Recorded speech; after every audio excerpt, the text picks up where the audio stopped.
রাষ্ট্রকাঠামো মেরামতে ৩১ দফা সংস্কার প্রস্তাব ও এতে জনসম্পৃক্ততা তৈরিতে মঙ্গলবার কুমিল্লায় বিভাগীয় পর্যায়ের শেষ প্রশিক্ষণ কর্মশালার আয়োজন করে বিএনপি। এতে দিনভর রাষ্ট্র মেরামতে দল ঘোষিত কর্মসূচির ওপর আলোচনায় অংশ নেন জেলা উপজেলা থেকে আসা নেতারা। লন্ডন থেকে ভার্চুয়ালি যুক্ত হন বিএনপির ভারপ্রাপ্ত চেয়ারম্যান তারেক রহমান।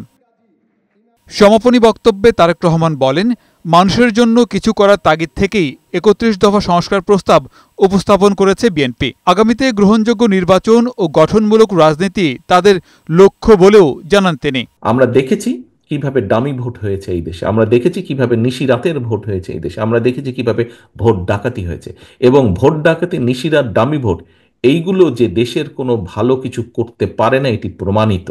আমরা চাই আগামী দিনে দেশে একটি জবাবদিহিতার সরকার শুরু হোক। ইউপি চেয়ারম্যান থেকে শুরু করে দেশের প্রধানমন্ত্রী প্রত্যেককে জবাব দিতে হবে, জনগণের কাছে প্রত্যেকের জবাবদিহিতা থাকতে হবে। তিনি বলেন, গত ১.৫ দশকে রাজনৈতিক দল হিসেবে বিএনপির নেতাকর্মীরা সবচেয়ে বেশি সংখ্যায় গুম, খুন, নির্যাতনের শিকার হয়েছে।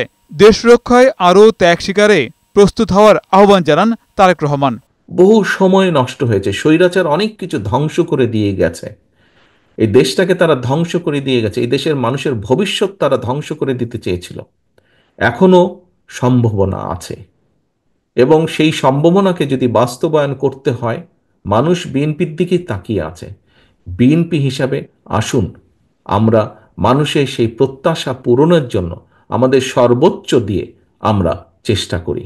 বিভাগীয় পর্যায়ে প্রশিক্ষণ কর্মশালা শেষে এবার ৩১ দফাকে মানুষের ঘরে ঘরে পৌঁছে দিতে জেলা পর্যায়েও কর্মশালার আয়োজনের কথা জানান বিএনপির ভারপ্রাপ্ত চেয়ারম্যান। শুধু নিজের কথা ভাবলে হবে না, আসুন আমরা দেশ এবং মানুষের কথা ভাবি। গোলাম মোর্শেদ, বৈশাখী সংবাদ।